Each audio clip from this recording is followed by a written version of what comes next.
तो hello crime तक की पूरी फैमिली के आप तमाम लोगों का स्वागत है एक बार फिर। और शनिवार कहानी रिकॉर्डेड है। आज कुछ तस्वीरें कुछ वीडियो भी आपको देखने को मिलेंगी कहानी के साथ। और बहुत दिनों से एक फरमाइश थी तो मुझे लगा कि ये मौका है, कर देना चाहिए। जुल्फ़िकार अली भुट्टो पाकिस्तान के नवे प्रधानमंत्री और लोकतांत्रिक तरीके से चुने गए शायद पहले प्राइम मिनिस्टर, उनको फांसी दी गई थी। तो उनकी मौत की कहानी है। कुछ वक्त पहले मैंने आपको बेनज़ीर भुट्टो, जो जुल्फ़िकार अली भुट्टो की बेटी थी, उनकी कहानी सुनाई थी। और जुल्फ़िकार अली भुट्टो की मौत के 9 साल के बाद बेनज़ीर भुट्टो जो है वो पाकिस्तान की प्रधानमंत्री बनी थी।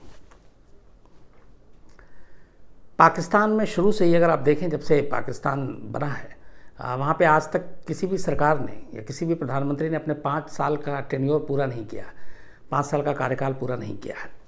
और ये इतिहास आज तक चला रहा है। अब अभी इमरान खान है प्राइम मिनिस्टर, देखिए वो 5 साल पूरा कर पाते हैं कि नहीं। जुल्फ़िकार अली भुट्टो के बारे में कहते हैं कि जो फांसी हुई थी उसमें एक तरफ़ा पूरा फैसला था। उनको अपने बचाव में कुछ कहने के लिए मौका ही नहीं मिला था। पूरी कहानी शुरुआत से अगर, चूँकि जुल्फ़िकार अली भुट्टो कौन, कैसे, क्या, तो आज़ादी से पहले एक जूनागढ़ रियासत हुआ करती थी। और उस जूनागढ़ रियासत के दीवान जो थे वो शाहनवाज़ भुट्टो थे। बंटवारे के बाद ये शाहनवाज़ भुट्टो जो है पाकिस्तान पहुंच गए और पाकिस्तान में ही रहने लगे।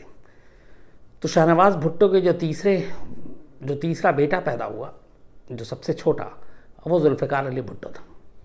और जुल्फ़िकार अली भुट्टो चूँकि परिवार अच्छा, रईस परिवार, अमीर परिवार, पढ़ा लिखा परिवार, तो बचपन से ही परवरिश अच्छी हुई जुल्फ़िकार अली भुट्टो की। शुरुआती पढ़ाई लिखाई मुंबई में की थी। और मुंबई में पढ़ने के बाद, चूँकि 5 जनवरी 1928 को जन्म हुआ था जुल्फ़िकार अली भुट्टो का, तो उसके बाद शुरुआती सारी पढ़ाई लिखाई मुंबई में हुई थी, क्योंकि उस वक्त हिंदुस्तान पाकिस्तान नहीं था बल्कि सब एक थे।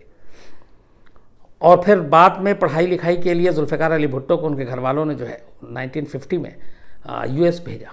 वहाँ कैलिफोर्निया यूनिवर्सिटी में वहाँ से बाकायदा पॉलिटिकल साइंस में इन्होंने डिग्री ली।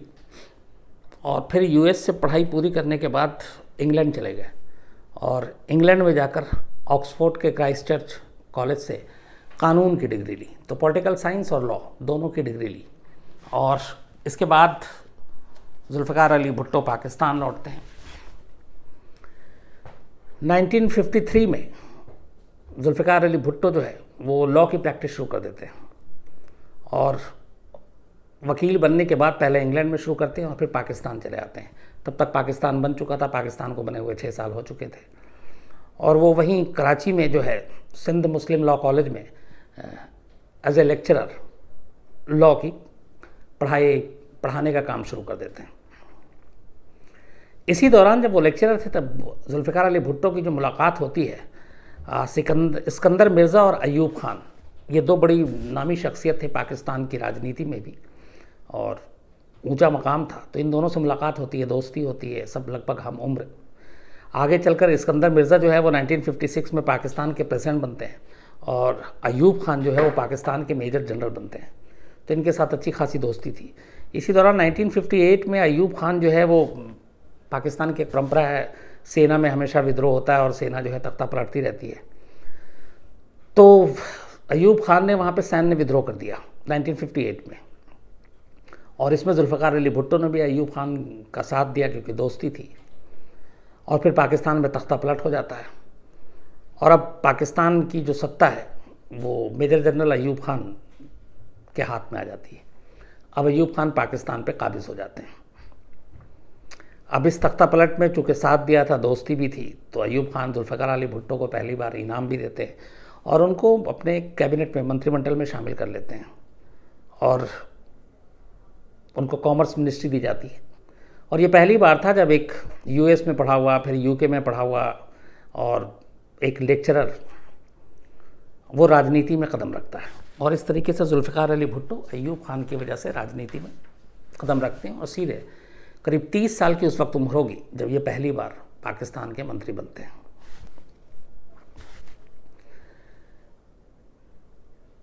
लेकिन अयूब खान के बाद जैसे जैसे दिन बीतता जाता है रिश्ते फिर ख़राब होते जाते हैं। उसमें कई चीज़ें थी।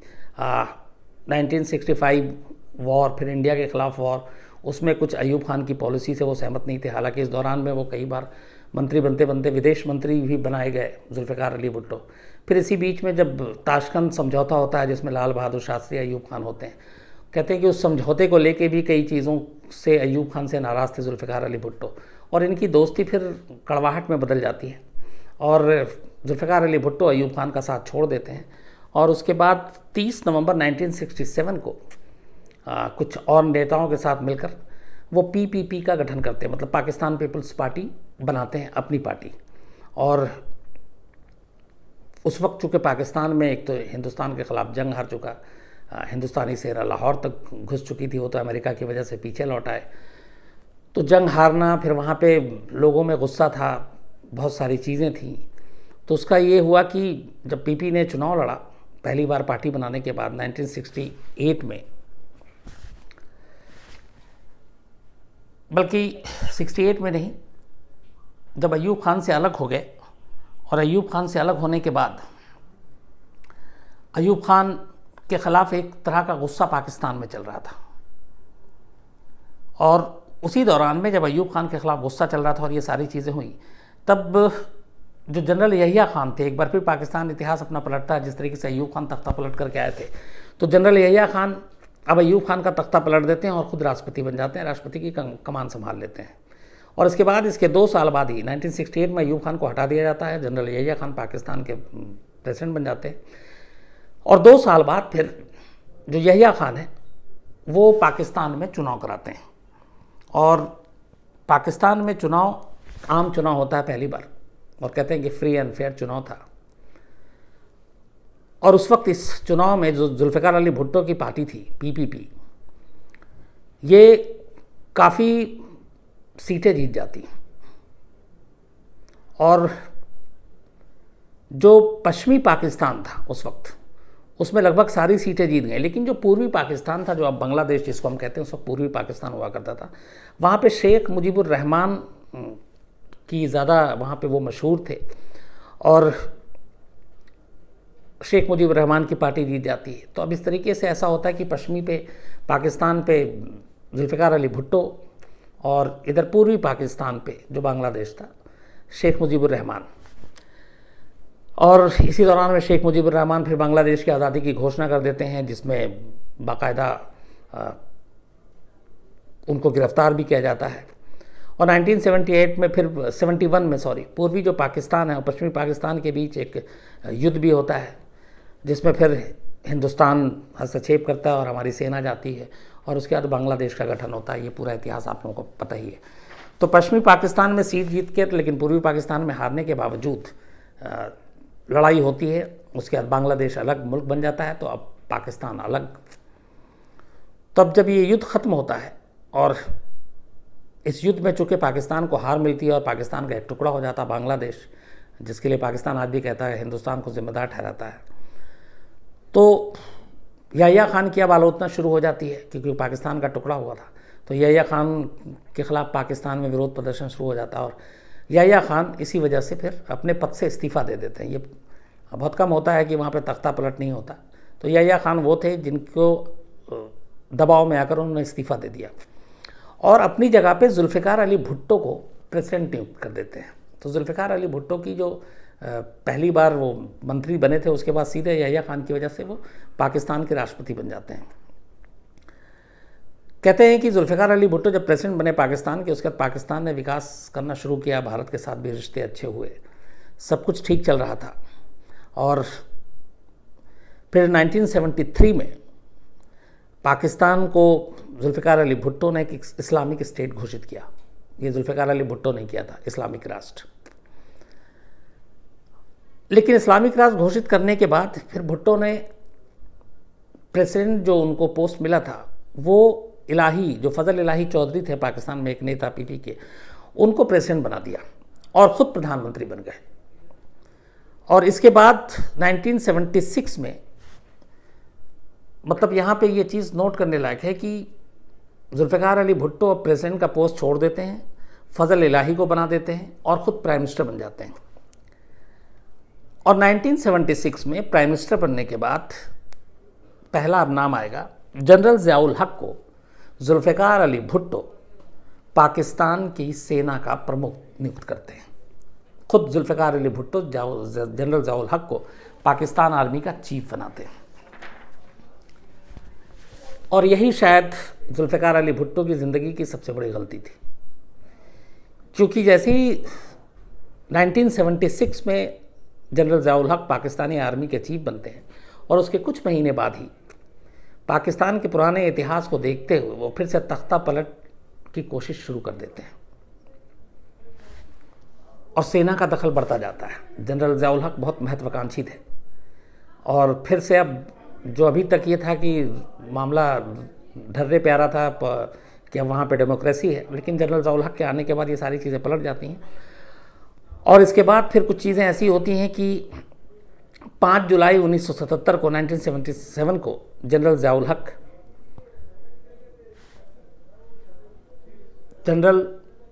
हक जो है वो जुल्फ़िकार अली भुट्टो की सरकार का तख्ता पलट देते हैं। अब एक और तख्ता पलट हो जाता है और प्रधानमंत्री जुल्फ़िकार अली भुट्टो को हटा दिया जाता है, तख्ता पलट हो जाता है, पाकिस्तान में मार्शल लॉ लगा दिया जाता है और 3 सितंबर 1977 को बाकायदा जुल्फ़िकार अली भुट्टो को अरेस्ट कर लिया जाता है। इल्ज़ाम ये लगता है कि उन्होंने विपक्षी नेता, जो विपक्ष के नेता थे, नवाब मोहम्मद अहमद ख़ान, उनका कत्ल किया है। तो एक विपक्षी नेता नवाब अहमद ख़ान के कत्ल के इल्ज़ाम में जनरल ज़ियाउल हक पहले तख्ता पलट करते हैं, उसके बाद सीधे जुल्फ़िकार अली भुट्टो को गिरफ़्तार कर लिया जाता है। और गिरफ़्तार करने के बाद ये पाकिस्तान के इतिहास में ऐसा है कि आप गिरफ़्तार करने के बाद जब मुकदमा चलता है तो लोअर कोर्ट से शुरू होता है, जो अपने यहाँ जैसे जिस तरह से सिस्टम है पाकिस्तान का जुडिशल सिस्टम वैसे ही है।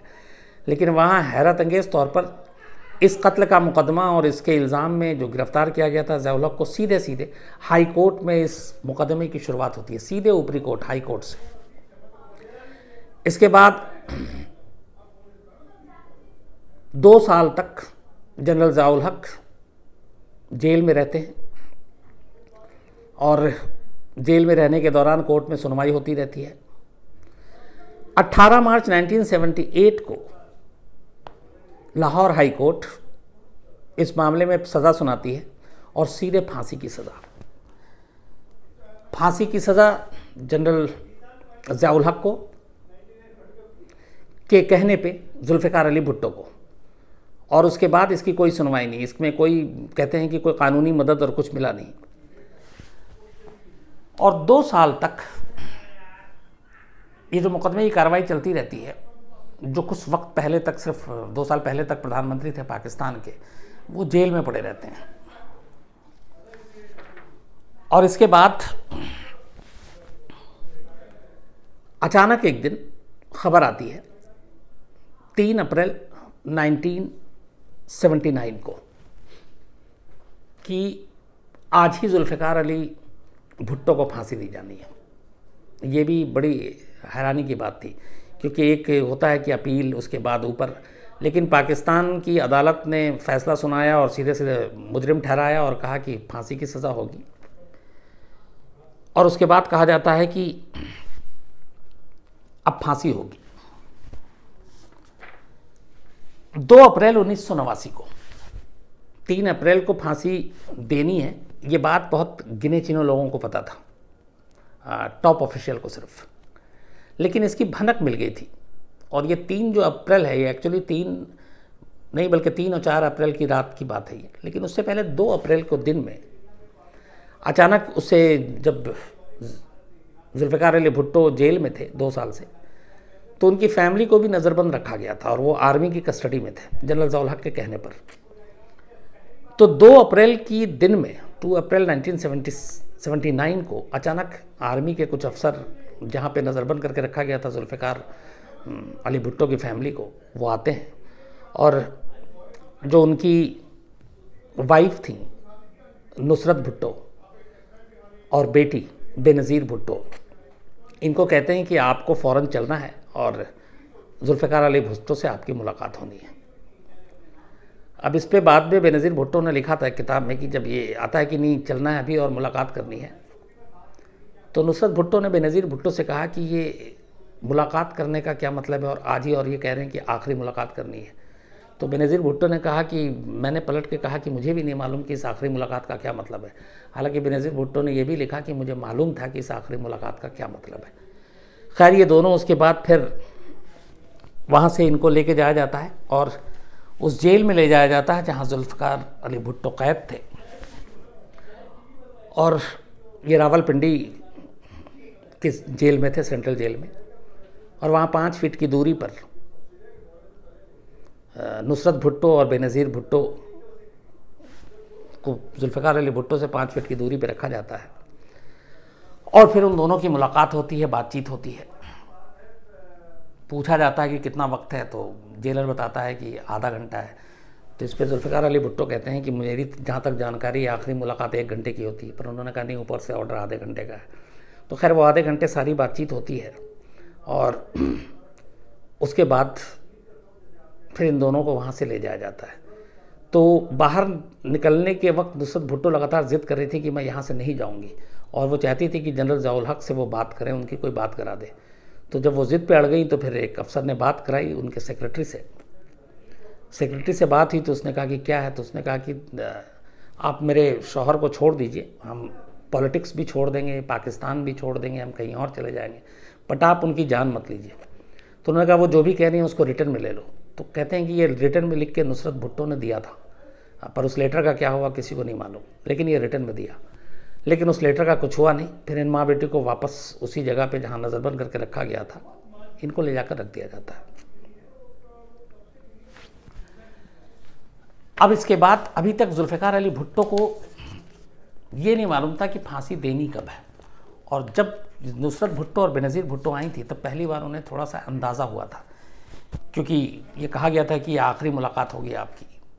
तब तक ये भी कहते हैं कि जुल्फ़िकार अली भुट्टो को ये हमेशा एक उम्मीद थी कि जनरल ज़ियाउल हक की हिम्मत नहीं है कि वो उनको फांसी दे दे, इससे पाकिस्तान में बड़ा विरोध प्रदर्शन और सारी चीज़ें होंगी, तो और इंटरनेशनल दबाव के बाद उनको छोड़ भी दिया जाएगा।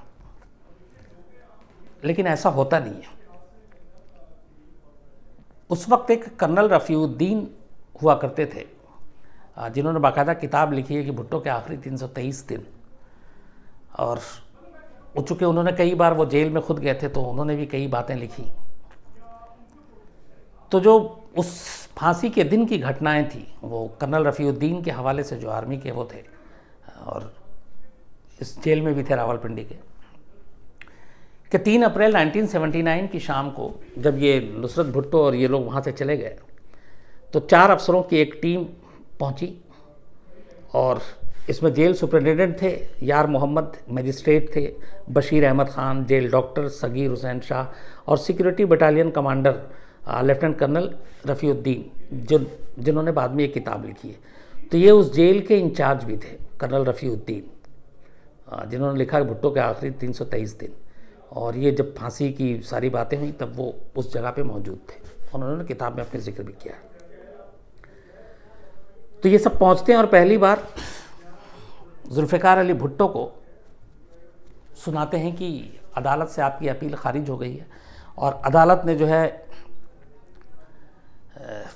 फिर जिन्होंने रिव्यू पिटिशन दाखिल किया था वो भी खारिज कर दिया, और अदालत ने अब आपको जो है वो फांसी की सज़ा सुनाई है और आपको फांसी दी जाने के लिए कहा गया है।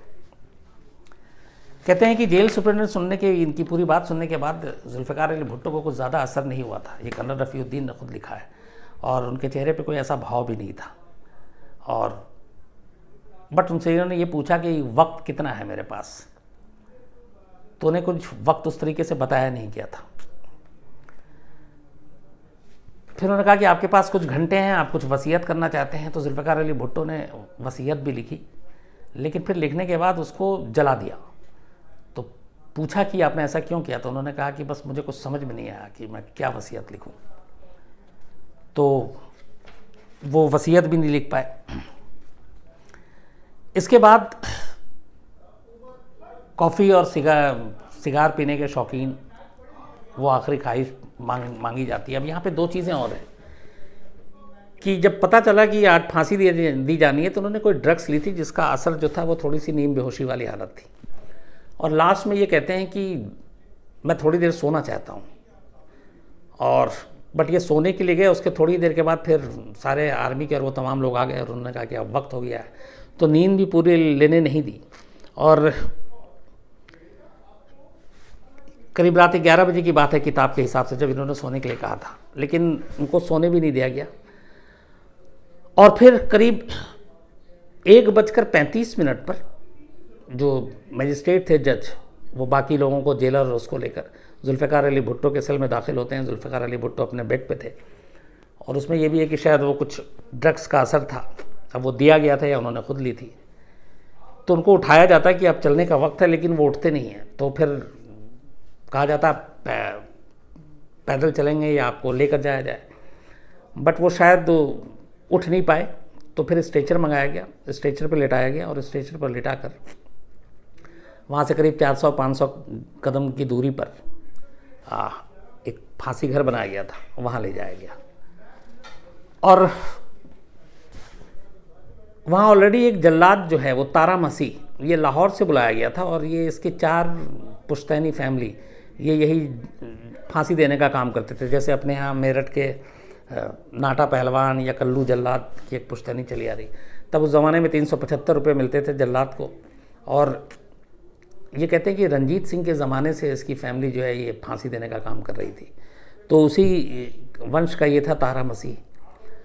तो वो उसको लेकर आए, तारा मसीह सब कुछ तैयार किया हुआ था। फिर जुल्फ़िकार अली भुट्टो को वहाँ स्ट्रेचर से उतारा जाता है, और फिर कहते हैं कि कान में कहा जाता है कि अब आप फांसी घर तक आ चुके हैं, आप खड़े हो जाइए।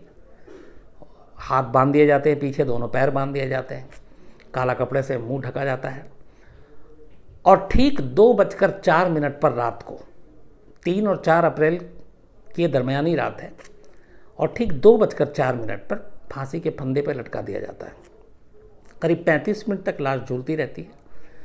लाश को उतारने के बाद फिर यही तारा मसीह कहते हैं कि लाश की थोड़ी सी मालिश करता है, क्योंकि 35 मिनट में कई चीज़ें बॉडी जो अकड़ जाती है, और तो उसको वापस उस जगह पे लाने के लिए तो उसने वो किया मालिश। और फिर डॉक्टरों ने चेक किया, उसके बाद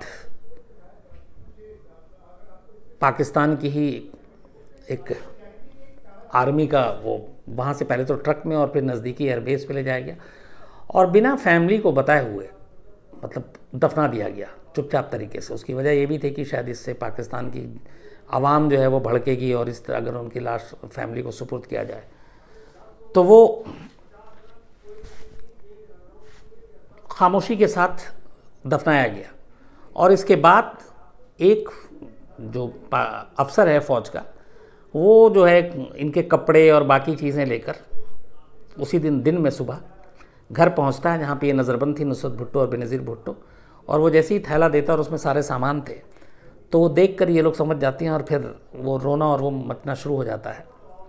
और ये भी एक जगह पे एक लिखा गया है किताब में कि जब काला कपड़ा पहनाया गया और फिर उन्हें कहा गया कि अब आप फांसी के तख्ते पे हैं, तो थोड़ी सी वो खड़े हुए जुल्फ़िकार अली भुट्टो, और कहते हैं कि जब गले में फंदा कसा जा रहा था, तब आखिरी जो लाइन कही थी वो जल्लाद से कही थी जुल्फ़िकार अली भुट्टो ने, और वो लाइन ये थी कि फिनिश इट। अब यहाँ तक ये पूरी मौत और फांसी की कहानी थी। फांसी देने के बाद जब 35 मिनट के बाद जब लाश उतारी गई, तो कहते हैं कि बाकायदा किताब में जिक्र है जो विटनेस होने के, कर्नल रफ़ीउद्दीन, कि जुल्फ़िकार अली, बाकायदा एक फ़ोटोग्राफ़र आता है और जुल्फ़िकार अली भुट्टो के कपड़े उतार कर फ़ोटो खींचता, ये देखने के लिए कि इनका ख़तना हुआ था कि नहीं। उसकी वजह ये थी कि अगर ख़तना नहीं हुआ तो पाकिस्तान में ज़िया-उल हक़ ये बताएंगे लोगों को कि देखो ये इस्लामिक राष्ट्र घोषित किया और ये किया, लेकिन ये खुद इस्लाम का उतना मानने वाला था नहीं, क्योंकि इतिहास ये था कि यूएस में पढ़े, यूके में पढ़े, और वो आज़ाद ख्याल, सोच, सब कुछ। तो वो एक तरह से कैरेक्टर असैसिनेशन करने के लिए कि ये एक धोखा था, ये कायदे से ख़तना भी नहीं है, इसका मतलब ये पक्का मुसलमान भी नहीं। लेकिन कहते हैं कि वो जब फ़ोटो ली गई तो पता चला नहीं, ऑलरेडी ख़तना हुआ था और वो इस्लामिक रीति रिवाज से हुआ था, तो वहाँ धक्का लगा ज़िया-उल हक़ को। लेकिन बाकायदा किताब में जिक्र किया गया था कि किस तरीके से मौत की, और ये बात बेनज़ीर भुट्टो ने भी बाद में कही थी कि उनकी लाश के साथ बेहुरमती की गई थी, मतलब अपमान किया गया था। तो फैमिली वालों को इस बात का वो था कि उन्हें लाश मतलब दफनाने तक के लिए साथ में लाश नहीं दी गई थी। तो ये सारी चीज़ें थी, और इस हादसे के बाद जाहिर सी बात है जनरल ज़ियाउल हक को लेकर बहुत सारा गुस्सा था भुट्टो फैमिली में, जिस तरीके से हुआ था, और ये कहा गया था कि ये एक कत्ल है। और भुट्टो परिवार का ज़ियाउल हक को लेकर जो फिर रवैया और सोच होना चाहिए था वैसे ही था।